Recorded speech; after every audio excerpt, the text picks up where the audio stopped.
किसी ने डोरबेल बजाई। निकिता दरवाजे पर आई और पूछा, कौन है? मैं हूँ निखिल, किसी ने जवाब दिया। निकिता दरवाज़ा खोली। अरे निखिल, कैसे हो? आओ अंदर आ जाओ, निकिता ने कहा। निकिता और निखिल कॉलेज में पढ़ते हैं और 4 साल से फ्रेंड्स हैं। निखिल निकिता को पागलों की तरह चाहता है।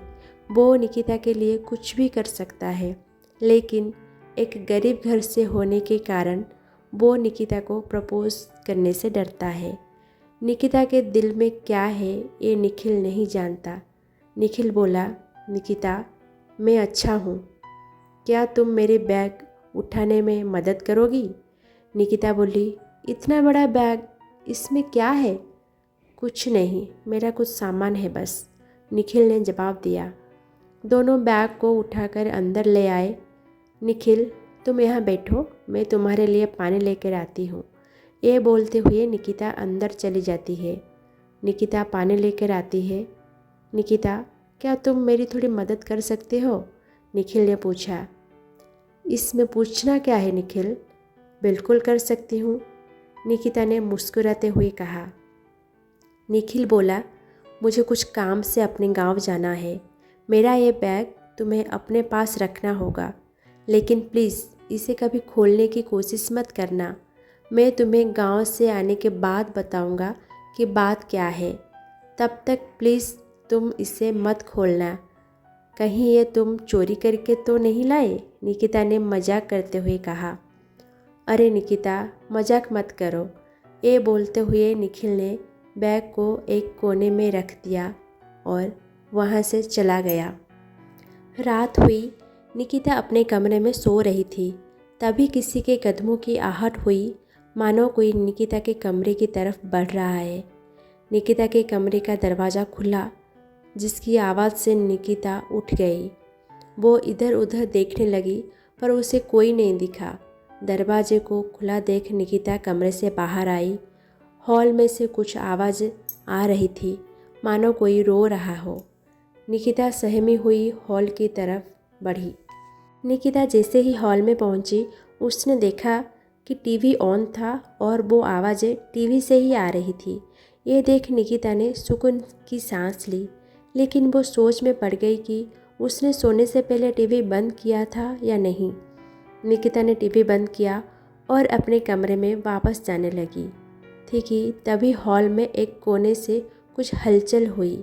निकिता की नज़र हॉल के उस कोने में गई। उसने देखा उस अंधेरे कोने में कोई खड़ा उसे घूर रहा है। निकिता डर से कांपने लगी और जल्दी से लाइट ऑन कर दिया।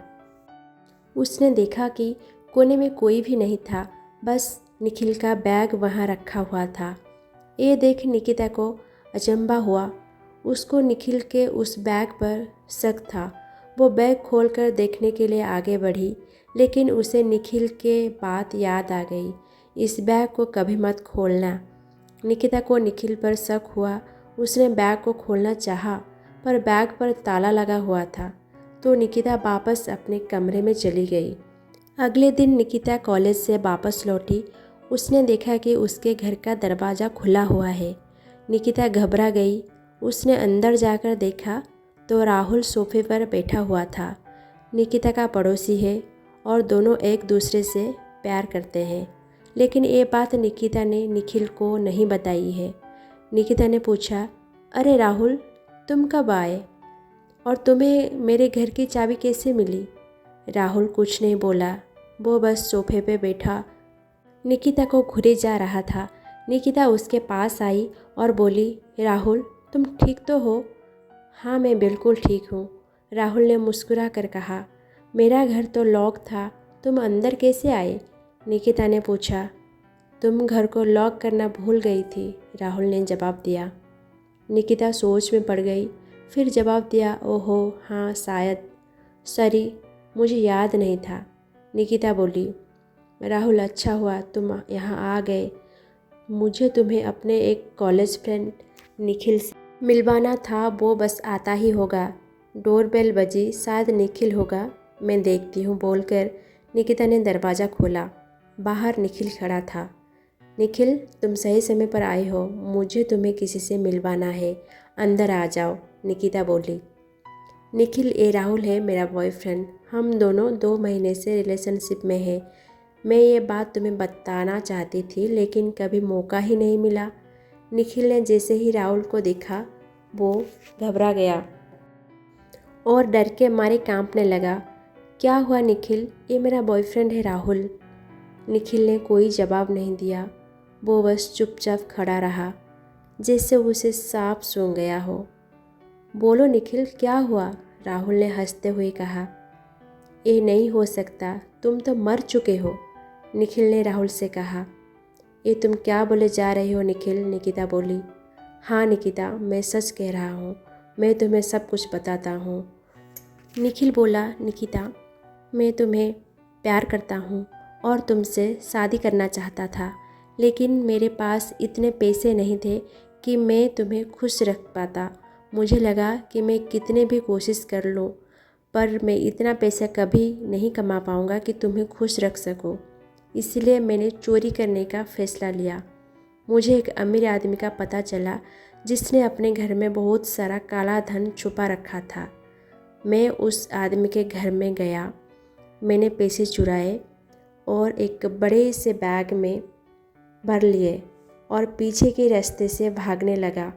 लेकिन जब मैं वहाँ से भाग रहा था तो राहुल ने मुझे देख लिया। मैं भागना चाहता था लेकिन राहुल ने मुझे पकड़ लिया और शोर मचाने लगा। मैंने राहुल को डराने के लिए चाकू निकाली। हम दोनों में झड़प होने लगी और गलती से चाकू राहुल को लग गई। वो ज़मीन पर गिर पड़ा। मैंने देखा कि राहुल मर चुका था तो मैं डर के मारे वहाँ से भाग गया और सीधा तुम्हारे घर आया। निखिल बोला, निकिता, ये राहुल नहीं, उसकी आत्मा है। हाँ, मैं मर चुका हूँ, राहुल बोला। ये सुनकर निकिता रो पड़ी।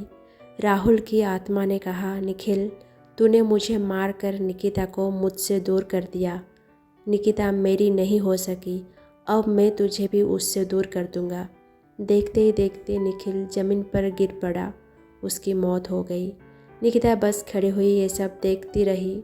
उसके दोनों दोस्त उसके ज़िंदगी से दूर हो गए। निकिता बस आंसू बहाते रह गई। अगर ये कहानी आपको अच्छा लगा हो तो लाइक कीजिए, शेयर कीजिए और हमारे चैनल को सब्सक्राइब कर दीजिए।